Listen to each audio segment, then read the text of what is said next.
하나님 말씀은 에스라 10장 16절부터 44절 말씀까지입니다. 제가 봉독합니다. 사로잡혔던 자의 자손이 그대로 한지라 제사장 에스라가 그 종족을 따라 각기 지명된 족장 몇 사람을 위임하고 10월 초하루에 앉아 그 일을 조사하여 정월 초하루에 이르러 이방 여인을 취한 자의 일 조사하기를 마치니라. 제사장의 무리 중에 이방 여인을 취한 자는 예수와 자손 중 요사닥의 아들과 그 형제 마아세야와 엘리에셀과 야립과 그달랴라. 저희가 다 손을 잡아 맹세하여 그 아내를 보내기로 하고 그 죄를 인하여 수양 하나를 속건제로 드렸으며 또 임멜 자손 중에는 하나니와 스바랴요 하림 자손 중에는 마아세야와 엘리야와 스마야와 여이엘과 우시야요 다스울 자손 중에는 엘요에네와 마아세야와 이스마엘과 느다넬과 요사밧과 엘리사였더라. 레위 사람 중에는 요사밧과 시므이와 글라야라 하는 글라다와 브다이야와 유다와 엘리에셀이었더라. 노래하는 자 중에는 엘리야시비요 문지기 중에는 살룸과 델렘과 우리였더라.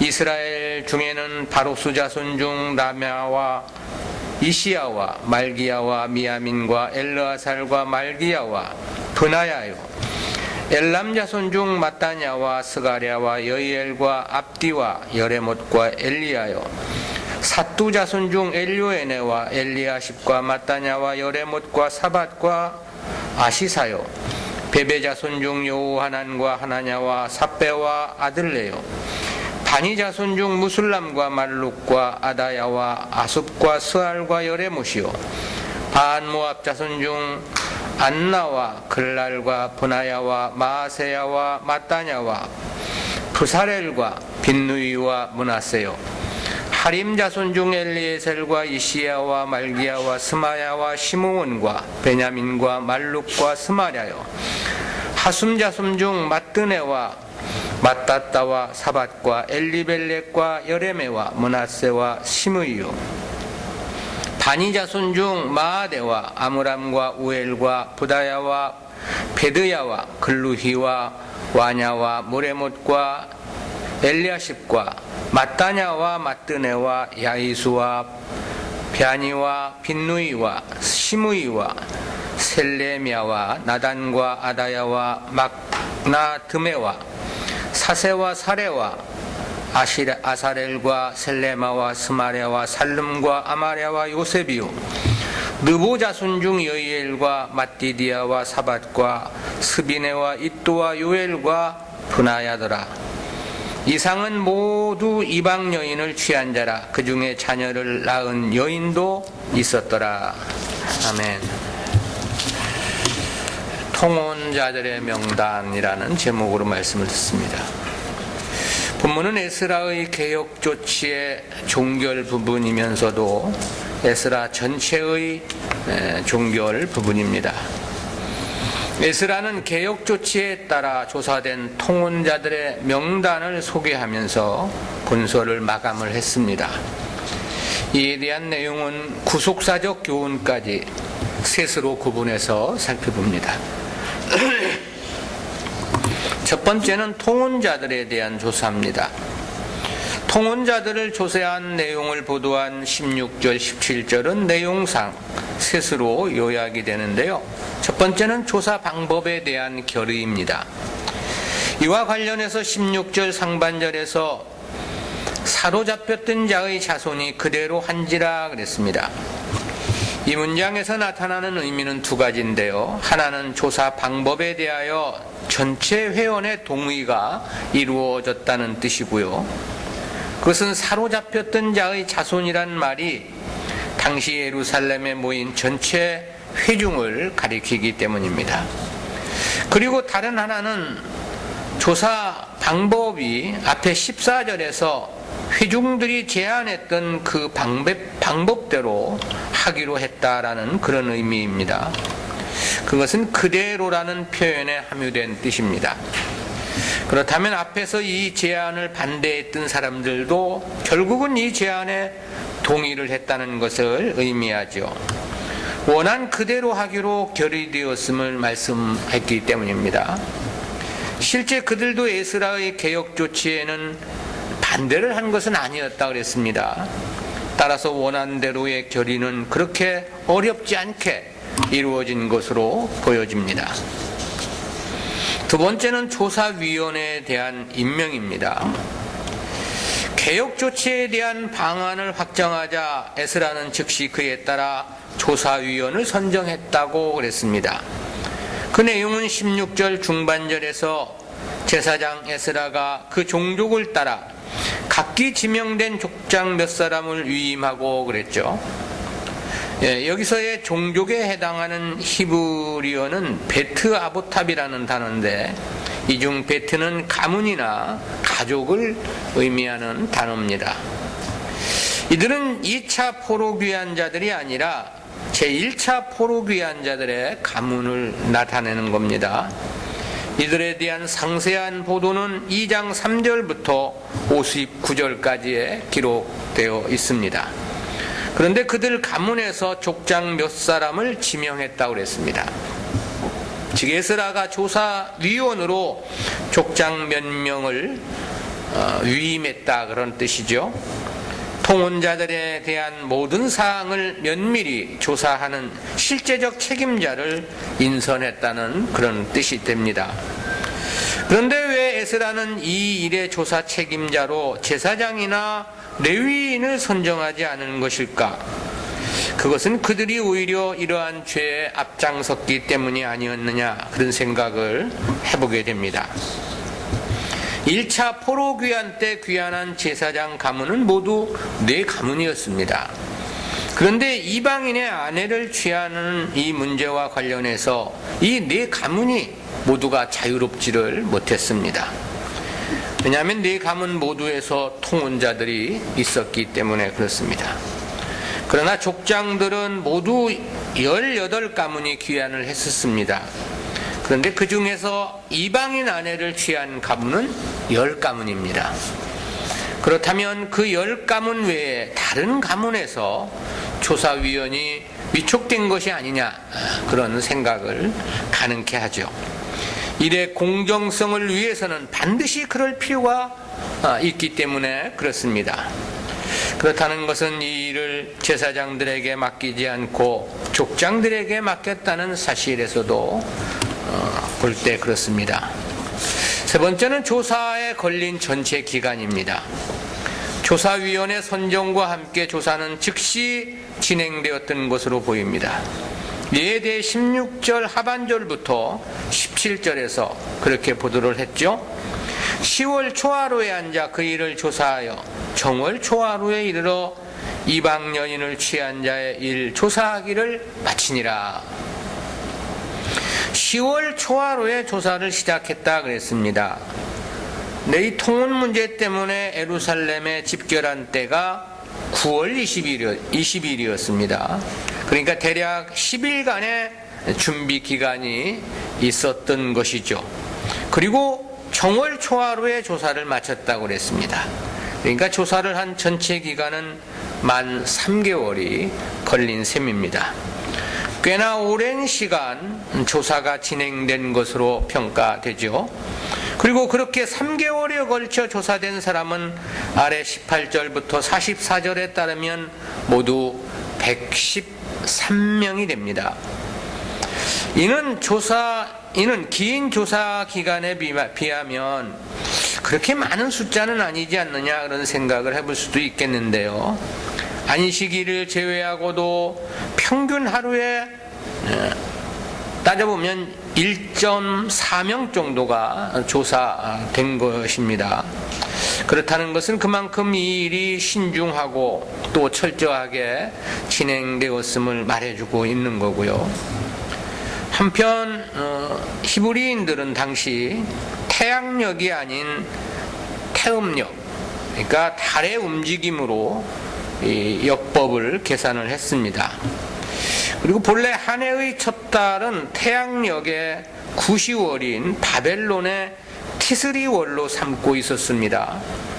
근데 출애굽기 12장 2절에 보면 하나님은 태양력 3, 4월 어간인 니산월을 새 첫 달로 삼을 것을 명하신 바 있습니다. 따라서 태양력 9, 10월을 새해 첫 달로 보는 것은 이스라엘의 민간력이라고 말할 수 있고요. 근데 이스라엘이 출애굽을 했던 봄에 해당하는 니산월을 첫 달로 삼은 것은 종교력입니다. 그러니까 종교력이냐 아니면 민간력이냐 태양력이냐 이런 것들이 우리가 성경을 볼 때 잘 살펴야 되겠죠. 이러한 이해를 따라 본장을 보면 종교력을 기준으로 지금 이야기하고 있다는 것을 알 수 있습니다. 왜냐하면 앞에 9절에서 큰 비가 내린 때를 9월이라고 말했기 때문인데요. 종교력 9월은 태양력으로는 11월, 12월경입니다. 이때가 팔레스틴에서는 겨울 우기에 해당하죠. 따라서 본문의 10월은 태양력으로 12월 중순부터 1월 중순까지가 되고 정월은 3월 중순부터 4월 중순까지를 말하는 것입니다. 그렇게 3개월에 걸쳐서 조사가 진행되었고 또 마쳐졌다라는 것이죠. 두 번째로는 개혁 조치에 따라 이방인 아내들을 내어보낸 자들의 명단인데요. 18절부터 44절은 본서의 결론 부분이면서도 이방인 아내들을 내어보낸 자들의 명단을 소개하고 있습니다. 이에 대한 기록을 대상별로 보면 넷으로 구분이 되는데요. 첫 번째는 제사장 그룹입니다. 제사장 중에서 이방인 아내를 취한 자들은 모두 4가문으로 소개되었습니다. 이 중 첫 번째로 소개된 가문이 예수와 자손입니다. 이에 대해서 18절에서 제사장의 무리 중에 이방 여인을 취한 자는 예수와 자손 중 요사닥의 아들과 그 형제 마세야와 엘리에셀과 야립과 그달랴라 그랬습니다. 여기서 이 예수와는 2장 2절에 소개된 인물입니다. 저는 스룹바벨과 함께 예루살렘에 돌아왔던 대제사장이죠. 근데 한글 개혁 성경은 예수와의 자손 중 요사닥의 아들이 통혼한 것처럼 그렇게 번역을 했는데요. 그러나 본서 3장 2절과 학개서 1장 1절에 보면 예수아가 요사닥의 아들로 기술되어 있습니다. 때문에 한국의 표준 세번역 성경은 요사닥의 아들 예수아 및 그 형제들의 자손 가운데서라고 그렇게 번역을 했습니다. 대부분의 영역본들도 예수아를 요사닥의 아들로 번역을 했습니다. 그렇다면 이 부분은 예수아 가문에 속한 인물 중에 통혼한 자들을 밝힌 것으로 봄이 합당해 보입니다. 제1차 포로 귀환 때 이 가문에서 귀환한 자들은 모두 973명이었습니다. 근데 그 가문에서 이방 여인을 취한 자는 마세야, 엘리에셀, 야립, 그달랴 4명이라고 그렇게 소개하고 있죠. 두 번째 가문은 임멜 자손입니다. 20절이죠. 또 임멜 자손 중에는 하나니와 스바다요 그랬습니다. 이 임멜 자손 역시 2장 37절에서 소개가 됐는데요. 당시 그 가문에서 귀환한 사람의 수요는 모두 1052명이었습니다. 근데 그중 하나니와 스바랴 2명이 이방인 아내를 취했다 그랬습니다. 세 번째 가문은 하림 자손인데요. 21절이죠. 여기서 소개된 인물도 2장 39절에서 소개가 됐습니다. 당시 이 하림 가문에서 귀환한 자는 총 1017명이었습니다. 근데 이 가문의 자손 중에서는 모두 5명이 이방 여인과 통혼한 것으로 그렇게 조사되었음을 밝혀주고 있죠. 네 번째는 바술 자손입니다. 22절이죠. 바수울 자손 중에는 엘요에네와 마아세야와 이스마엘과 느다넬과 요사밧과 엘리사였더라. 이 바수울도 2장 38절에 소개됐는데 당시 이 가문에서 1247명이 예루살렘으로 귀환을 했습니다. 근데 이 가문에서는 모두 6명이 이방인 아내를 취한 것으로 그렇게 보도를 했고요. 따라서 제사장 가문에서 이방 여인을 취한 자는 전체가 17명이 되는 셈입니다. 이들이 에스라의 개혁 조치에 어떻게 했는가에 대해서 19절에서 그렇게 밝혀줬습니다. 저희가 다 손을 잡아 맹세하여 그 아내를 내어보내기로 하고 또 그 죄를 인하여 수양 하나를 속건제로 드렸으며 그랬습니다. 여기서 이 손을 잡아라고 번역된 그 헬라 히브리어의 의미는 그들이 손을 내어 밀었다라는 그런 뜻입니다. 이는 사람들이 맹약에 서명하고자 할 때 증인으로서 손을 내미는 일반적인 풍습을 묘사한 말입니다. 오늘날로 말하면 악수와 같은 것인데 맹세를 결말 지을 때 행하는 관습으로 알려지고 있습니다. 즉 아내를 내어 보내기로 맹세하고 그 확약으로서 조사 책임자에게 손을 마주 잡는 관용적 행동이었다라는 거죠. 그리고 자신들의 죄를 위하여 수양 하나를 속건제로 드렸다 그랬습니다. 이 속건제라는 것은 보통 비고의적인, 다시 말하면 부지 중에 지은 죄를 속하기 위해 드렸던 제사입니다. 그렇다는 사실에서 보면 이들은 이방인과의 통혼이 그렇게 심각한 죄인지를 깨닫지 못했던 것으로 보입니다. 만약 알고 그랬다면 그것은 속건제를 드려서는 안 되는 거거든요. 그러니까 이러한 이유는 오랫동안 이방에서의 생활로 율법에 무지했기 때문이 아니냐, 그런 생각을 가늠해 보게 되고요. 근데 이때는 사실 1차 귀환 이후 80년이 가까운 세월이 지난 시점입니다. 그럼에도 아직도 바벨론 포로 생활 때의 인식을 완전히 벗지 못하고 있었다, 뭐 그렇게 볼 수 있는 것이죠. 한번 잘못 길들여진 습관이나 이 지식이 얼마나 이게 뜯어 고치기가 힘든 일인지를 생각해 보게 되는 그런 대목이기도 합니다. 두 번째는 레위인 그룹이 소개됐는데요. 23절입니다. 레위 사람 중에는 요사밧과 시므이와 글라야라 하는 글리다와 부다히야와 유다와 엘리에셀이었더라 하겠습니다. 모두 6명이 이방인 아내와 통혼을 한 거죠. 이 중 요사밧은 22절에서 제사장 간문에서도 소개된 인물인데 같은 사람이 아니죠. 동명이인입니다. 세 번째는 성전 봉사자 그룹을 소개를 했습니다. 이 성전 봉사자 그룹은 두 그룹인데 하나는 노래하는 자들, 찬양대를 말하는 거고 하나는 문지기 그룹입니다. 이들 중에는 총 4명이 이방인 아내를 얻었다고 그랬습니다.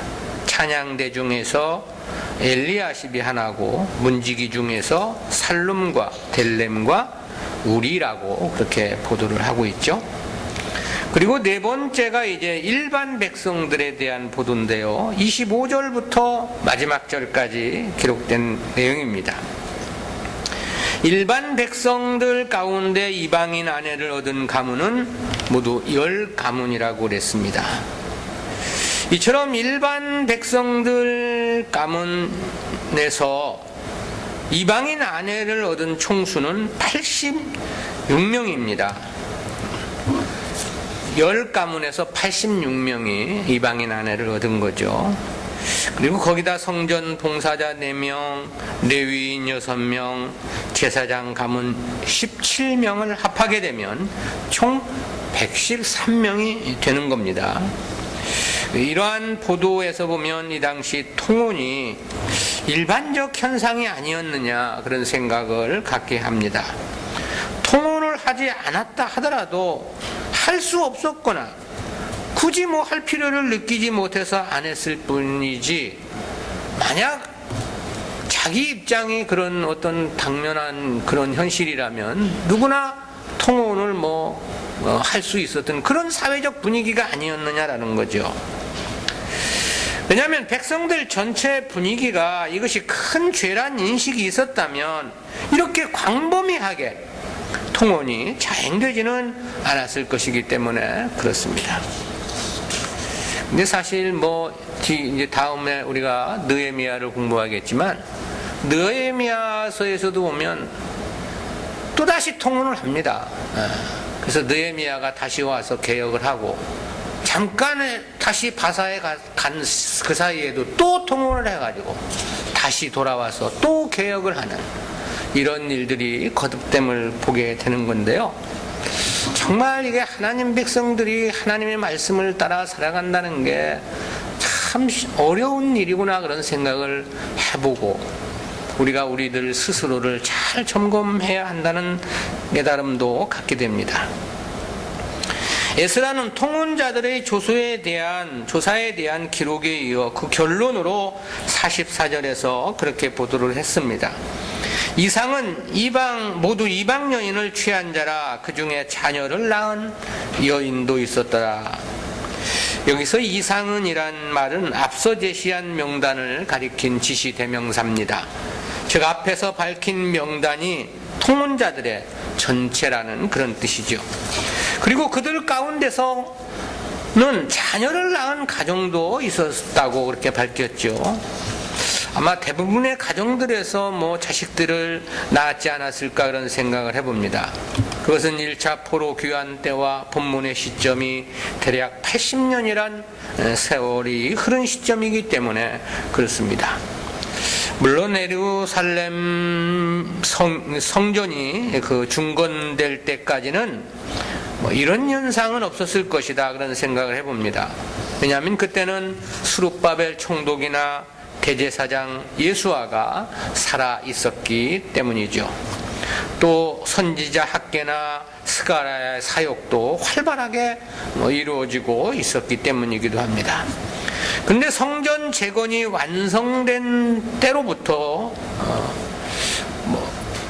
스룹바벨이나 예수와 선지자들도 다 그 유명을 달리했을 것으로 보여지고, 그 이후 대략 60년 가까운 세월이 흐른 거죠.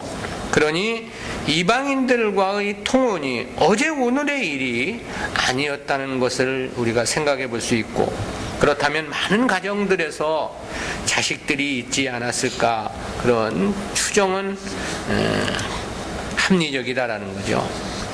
근데 그 결과는 어찌 보면 더욱더 가슴 아픔이고 고통이었을 것이란 생각을 해봅니다. 왜냐하면 가족을 모두 다 내어 쫓아야만 하는 운명이기 때문에 그런 거죠. 하나님의 뜻이 아니라면 처음부터 가지 말아야 한다는 교훈적 의미를 생각해 봅니다. 그것은 결국 스스로에게 고통만을 남겨줄 것이기 때문에 그런 거죠. 아무튼 여기서 자녀 문제까지 상세히 기록을 한 것은 당시 개혁적 조치가 성실하게 잘 이행되었음을 말해주고 있는 거고요. 그리고 진정한 선민 회복은 성전 재건이 끝이 아니었다는 것도 생각해 보게 됩니다. 그보다 더 중요한 문제가 신앙의 본질의 회복이라는 의미를 우리는 이 에스라의 마지막 단락에서 생각해 보는 건데요. 우리는 이러한 말씀에서 세 가지 구속사적인 교훈을 생각해 봅니다. 첫째는 말씀에 대한 깨달음의 중요성입니다. 그것은 저들이 드린 속건제를 통해서 생각해 보는 교훈인데요. 속건제란 부지 중에 지은 죄를 속하기 위해 드리는 제사라고 그랬습니다. 그렇다면 이들은 이방인들과의 통혼을 그렇게 큰 죄라 자각하지 못했음을 시사해주고 있는 거죠. 따라서 이들은 이방인과 통혼에 크게 양심의 가책도 느끼지 않았던 것으로 보여집니다. 그것은 오히려 제사장들이 이 일에 으뜸이었다는 것을 볼 때도 그렇습니다. 그렇다면 이러한 현상은 무엇 때문이었을까? 그것은 한마디로 말하면 하나님의 뜻을 바르게 깨닫지 못했기 때문이었다라는 거죠. 때문에 에스라는 이 문제를 그토록 개탄하고 금식하며 회개하는데 저들의 신앙의 양심은 전혀 작동하지 않았다라는 거죠. 이런 현상은 비단 이 시대만의 일은 아닙니다. 언제나 어느 시대나 동일하죠. 주님 당시 바리새인들이나 서기관들도 그랬습니다. 저들은 그런 말을 하는 것을 볼 수 있습니다. 마태복음 23장 30절인데요. 만일 우리가 조상 때에 있었다면 우리는 저희가 선지자의 피를 흘리는데 참여하지 아니하였으리라 하니, 이는 앞서간 선지자들의 업적을 기린다며 비문을 세우고 묘지를 치장하며 했던 말입니다. 즉 자신들이 핍박을 당하고 순교한 선지자들의 시대에 살았다면 자신들은 절대 그 일에 동참하지 않았을 것이다. 그런 말들이에요. 근데 이들은 이런 말을 하면서도 주님을 핍박하고 십자가에 못 박아 죽이려고 혈안이 되어 있었습니다. 어떻게 그럴 수 있는가? 역시 하나님의 뜻에 대한 올바른 깨달음이 없었기 때문에 그랬던 거죠. 이런 현상은 오늘날 교회들 역시 심각합니다. 사도들에게 임한 오순절 성령 권능이 오늘날에도 있다고 생각하고 그런 것을 아무렇지도 않게 행하는 경우가 그렇다고 말할 수 있고요. 또 믿고 기도하면 무엇이든지 다 이루어 주신다며 세상과 육신을 위해 기도하는 것 역시 마찬가지입니다.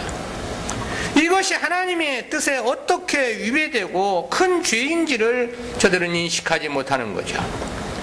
그러니 신앙의 양심의 가책이 전혀 느껴지지도 않는 거고요. 도리어 죄가 아니라 축복이라고 생각하고 있는 양태입니다. 성경을 조금만 주의 깊게 살피면 이런 것이 잘못이라는 것은 누구라도 금방 알 수 있는 일입니다. 왜냐하면 이에 대해 가르쳐 주신 말씀들이 성경 도처에 떨려 있기 때문에 그렇죠. 먼저 오순절 성령 권능과 관련해서는 그것은 어느 시대 누구에게나 주어지는 은사가 아님을 분명히 말씀하셨습니다. 베드로는 사도행전 10장 41절에서 그렇게 증언을 했죠. 모든 백성에게 하신 것이 아니요 오직 미리 택하신 증인 곧 죽은 자 가운데서 일어나신 후 모시고 음식을 먹은 우리에게 하신 것이라. 오순절 성령 권능과 관련해서 이야기하는 내용입니다. 모든 백성에게 한 게 아니라는 겁니다. 그래서 바울도 그렇게 증언한 바 있죠. 에베소서 3장 5절입니다. 이제 그의 거룩한 사도들과 선지자들에게 성령으로 나타내신 것 같이 다른 세대에서는 사람의 아들들에게 알게 하지 아니하셨으니. 때문에 바울은 이것이 사도들의 신분증과도 같은 사도됨의 표라고 고린도전서 12장 12절에서 말씀하기도 했죠. 때문에 사도들 외에는 설령 주의 이름으로 귀신을 쫓아내고 주의 이름으로 많은 권능을 행했다 하더라도 불법이라고 분명히 주님이 지적을 하셨습니다. 그리고 그런 자들을 모르시겠다며 내어쫓을 것을 명하시기도 하셨죠. 그것은 세상이나 육신을 위한 기도 역시 마찬가지입니다. 주님은 하나님과 재물을 겸하여 섬길 수 없음을 분명히 말씀했습니다. 때문에 하나님의 일을 생각지 않고 사람의 일을 생각한 베드로에게 사탄아 물러가라고 책망을 하기도 하셨던 거죠. 바울은 육신의 생각은 하나님과 원수가 된다고 증언을 했고, 요한 사도는 누구든지 세상을 사랑하면 아버지의 사랑이 그 속에 있지 않다고 말합니다. 야고보 사도도 세상과 벗이 되고자 하는 자는 하나님과 원수가 된다고 말씀을 했습니다. 주님 말씀은 1.1핵도 결코 없어지지 아니하고 다 이루어질 것을 말씀했죠. 그런데 교회가 이런 말씀들을 완전히 무시하고 눈에 성경을 보지만 눈에 보이지 않는 거죠. 그러기 때문에 세상 것을 달라고 부르짖는 거 아니냐 그런 생각을 해보고 그런 것을 위해 기도해 줌을 사랑이라고 말하고 있는 거 아니냐라는 거예요. 그리고 그런 것을 축복이라고 말하며 자랑하고 있기도 하고 어떻게 된 일인가 깨닫지 못함의 원인이다라는 거죠. 우리가 말씀을 보다 신중히 대하고 바른 깨달음을 위해 진력해야 하는 이유입니다. 어린아이는 생각하는 것이 어린아이와 같고 말하는 것도 어린아이일 수밖에 없는 거죠. 깨닫지 못하면 소경일 뿐이고 소경은 생각하는 것도 말하는 것도 소경일 수밖에 없는 것입니다. 반드시 바른 깨달음에 도달해야만 할 이유다, 그렇게 생각이 들어집니다. 두 번째는 교회 생활보다 사상과 가치관의 변화가 매우 중요하다는 교훈입니다.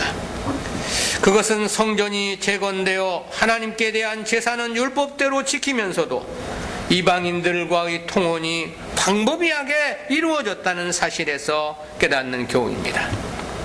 사실 이는 성전이 아무리 훌륭하고 아름답게 지어졌다 하더라도 아무런 의미가 없는 거죠.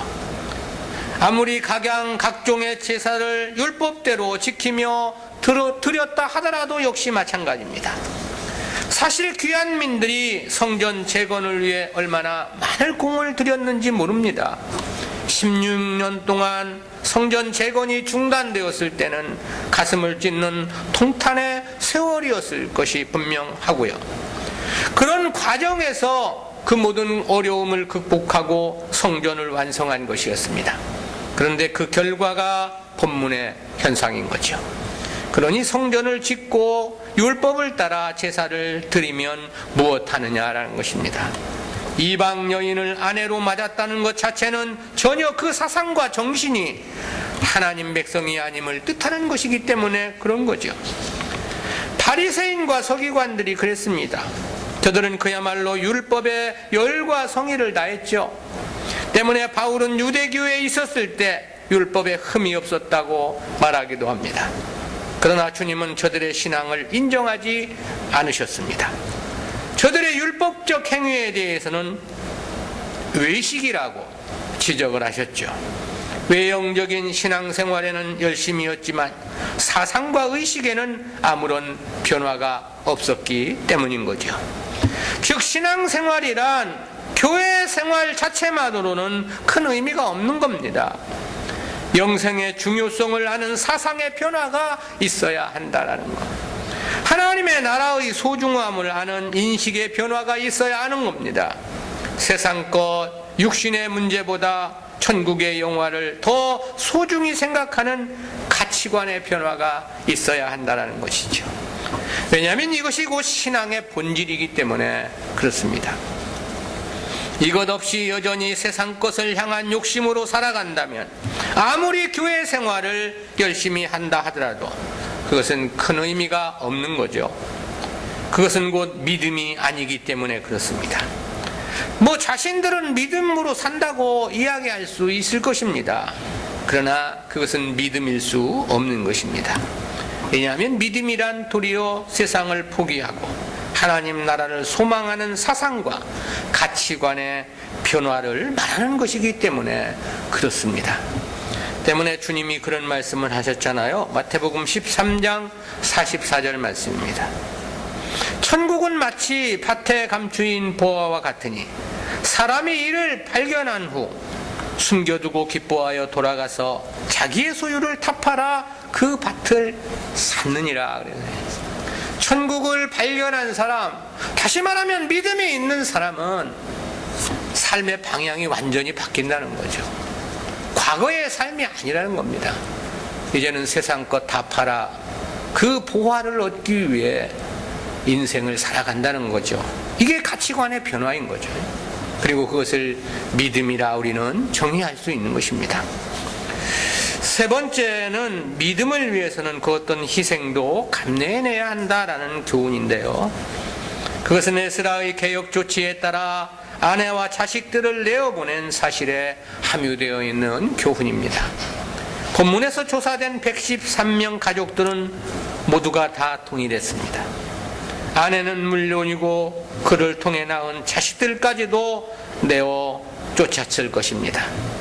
그것은 곧 가정의 파탄과 가슴 쓰린 고통을 의미하는 거죠.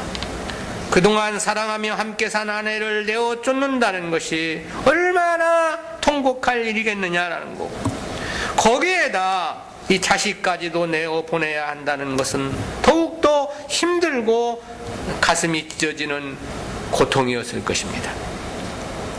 왜 자식까지 내어 보내야 되느냐? 음란한 여인을 통해서 낳은 자식은 음란한 자식이라고 라는 것이 율법의 인식이고, 이방인을 통해서 낳았다면 역시 이방인이라는 게 그 당시의 인식이었기 때문이었습니다. 그러나 그렇다 하더라도 이들은 그 가슴 아픔과 희생을 감내하고 그 개혁 조치를 따르고 실행을 했던 거죠. 그리고 그 이유는 하나님의 뜻을 따르고 순종하기 위함이었던 것입니다. 그만큼 하나님의 뜻은 반드시 지켜야 할 성도의 운명이라는 사실이죠. 자식과 아내를 내어 쫓으면서까지 하나님의 말씀을 순종해야 했다면 그 이상의 가치는 세상에 없다고 보아야 하는 거 아니냐라는 거죠. 가정을 파탄내면서까지 하나님의 뜻을 따라야 했다면 그 이상의 중요함은 없다고 말할 수 있지 않느냐라는 겁니다. 실상이는 인생들에게 있어서는 가장 소중하고 가장 고귀한 가치의 것이기 때문에 그런 것이죠. 무슨 뜻인가? 믿음을 위해서는 그 어떤 희생도 감내해야 한다는 교훈인 거죠. 실상 믿음의 길이 그렇습니다. 그래서 아브라함은 본토 친척 아비집을 떠나기도 했던 거고, 아들까지도 번제로 잡아 드리려 했던 것이고, 때문에 모세는 애굽의 부귀, 권세, 영화를 다 포기하기도 했던 거고, 때문에 에레미야는 결혼도 포기하고, 때문에 호세아는 창기 고멜과 결혼을 하기도 하고, 때문에 시돈의 사르밧과부는 어린 자식과 함께 먹고 죽을 마지막 한 움큼의 밀가루까지도 기꺼이 엘리야 앞에 내어 놓았던 거죠. 오늘 우리는 믿음을 어느 정도의 가치라고 생각을 하는가? 하나님의 뜻을 쫓고 순종함을 어느 정도 중요한 문제라고 생각하느냐는 물음입니다. 성도는 세상을 위해 신앙생활을 하는 게 아닙니다. 하나님 섬김을 위해서 세상을 살아가는 것입니다. 때문에 믿음의 선진들이 믿음을 위해서는 기꺼이 자기 세상을 포기할 수 있었던 것이죠. 이보다 더 귀한 가치의 것은 없기 때문에 그렇습니다. 믿음의 소중함을, 그 가치의 고귀함을 알아야 한다. 기도합니다. 사랑의 하나님, 은혜를 감사합니다. 오늘도 에스라의 개혁 조치에 따라 이방인 아내와 자식들을 내어보내는 말씀을 통해서 고귀한 교훈 깨닫게 해주심 진실로 감사합니다. 말씀에 대한 깨달음의 중요성과 교회 생활보다 더 중요한 것은 사상과 가치관의 변화라는 교훈 깨닫게 해주심도 감사하고, 믿음을 위해서는 그 어떤 희생도 감내해내야 한다는 교훈 또한 깨닫게 해주심 진실로 감사합니다. 그저 세상을 위한 수단으로서 적당히 신앙생활하는 어리석음이 아니고, 우리의 인생을 믿음을 위해 드리는 귀하고 복된 진정한 믿음의 삶이기를 간절한 마음으로 빌고 소원합니다. 주여 인도하여 주시옵소서. 감사드리옵고 예수님의 이름으로 기도드리옵나이다. 아멘.